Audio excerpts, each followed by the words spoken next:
இன்னைக்கு நம்ம ரெண்டு விதமான சட்னி ரெசிபி தான் பார்க்க போறோம். ஒரு சட்னி ரெசிபி செய்யறதுக்கு அடுப்பே தேவையில்லை, ஒரே நிமிஷத்துல ரொம்ப சுலபமா செய்து முடிச்சிடலாம். இன்னொரு சட்னி செய்யறதுக்கு கண்டிப்பா அடுப்பு தேவை, ஆனா அந்த சட்னி செய்யறதும் ரொம்ப சுலபம்.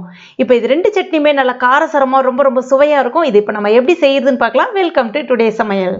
முதல்ல நம்ம அடுப்பே இல்லாம ஒரே நிமிஷத்துல செய்யக்கூடிய சட்னி எப்படி செய்யுதுன்னு பார்க்கலாம். அதற்கு முதல்ல ஈரம் இல்லாத ஜார் ஒன்று எடுத்துக்கங்க. இப்போ இதுல தோல் உரிச்ச சின்ன வெங்காயம் ஒரு 15 போல சேர்த்துக்குங்க. சின்ன வெங்காயத்துக்கு பதிலாக 2 மீடியம் சைஸ் பெரிய வெங்காயம் கூட நீங்க தாராளமா பயன்படுத்திக்கலாம். அடுத்ததான் 4 பல்லளவுக்கு பூண்டு தோல் உரிச்சிட்டு சேர்த்துக்குங்க.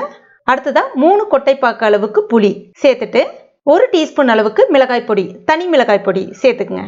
இப்ப இதற்கு தேவையான அளவுக்கு உப்பு சேர்த்துக்குங்க. தண்ணிலாம் எதுவுமே சேர்க்காதீங்க, வெங்காயமே நல்லா நீர் விடும். இப்போ இதை நல்லா கொஞ்சம் கொரகொரப்பாக அரைச்சி எடுத்துக்கங்க. நைஸாக அரைச்சிடாதீங்க.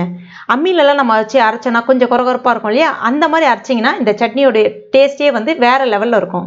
இப்போ பாருங்கள், இந்த மாதிரி இது நீங்கள் தாளிக்கெல்லாம் எதுவுமே தேவையில்லை.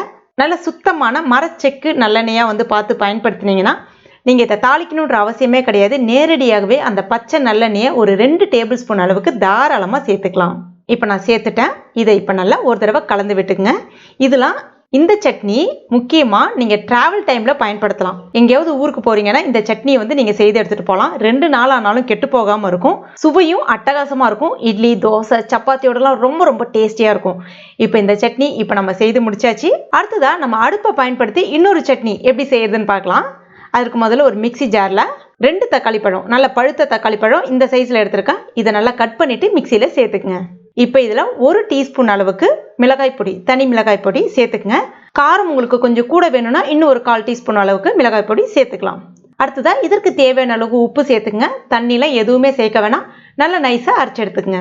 இப்போ பாருங்கள், இந்த மாதிரி இது அப்படியே இருக்கட்டும். அதுக்கு அடுத்ததாக ஒரு கடாய் ஒன்று எடுத்துக்கங்க. மேக்ஸிமம் இரும்பு கடாய் இல்லைனா வந்து சில்வர் கடாய் பயன்படுத்தினீங்கன்னா ரொம்ப அருமையாக இருக்கும் அந்த சட்னியோட டேஸ்ட்டு. இப்போ இதில் ஒரு 2லேருந்து 3 டீஸ்பூன் அளவுக்கு நல்லெண்ணெய் இல்லைனா கடலெண்ணெய் சேர்த்துக்குங்க. கூடவே 1/2 டீஸ்பூன் கடுகு, 1/4 டீஸ்பூன் சின்ன ஜீரகம் சேர்த்துங்க. இப்போ இது எல்லாமே நல்லா பொரிஞ்சு வந்த பிறகு கொஞ்சமாக கறிவேப்பிலை இலைகள், அடுத்ததான் நம்ம அரைச்சி வச்சிருக்க அந்த தக்காளி விழுதியும் இது கூட சேர்த்துக்கலாம். இப்போ மிக்சியில் மட்டும் கொஞ்சமாக, அதாவது அந்த தக்காளி அரைச்சது வந்து ஒட்டியிருக்கோம் இல்லையா, அதில் கொஞ்சமாக ஒரு 1/2 கிளாஸ் அளவுக்கு தண்ணி சேர்த்துட்டு ஒரு முறை நல்லா கலந்துட்டு அதையும் சேர்த்துக்குங்க. நிறைய தண்ணியெலாம் எதுவும் சேர்க்காதீங்க, கொதிக்கிறதுக்கு நேரம் எடுத்துக்கும். இதே வந்து போதுமான அளவாக இருக்கும். சேர்த்துட்டு ஒரு முறை நல்லா கலந்து விட்டுக்குங்க. ஸ்டவ்வை மீடியம் ஃப்ளேமில் வச்சுக்கோங்க. இதை கொதிச்சு வர்றதுக்கு ஒரு 5 நிமிஷம் போல் எடுத்துக்கும். இப்போ பாருங்கள், நல்லா கொதிச்சு வந்துடுச்சு. நம்ம ஊற்றின அந்த எண்ணெய் நல்லா பிரிஞ்சு வர ஆரம்பிச்சிடுச்சு. அவ்வளோதான், சுவையான தக்காளி சட்னியும் ரொம்ப சுலபமாக ரெடி ஆகிடுச்சு பாருங்கள்.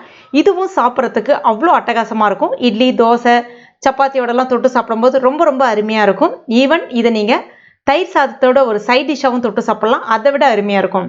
கண்டிப்பாக நீங்கள் ட்ரை பண்ணி பாருங்கள். ட்ரை பண்ணிவிட்டு மறக்காமல் எனக்கு கமெண்ட் பண்ணுங்கள். இந்த வீடியோ பிடிச்சிருந்தா லைக் பண்ணுங்கள். உங்கள் நண்பர்கள் மற்றும் ஃபேமிலி மெம்பர்ஸ் கூட மறக்காமல் ஷேர் பண்ணிங்க.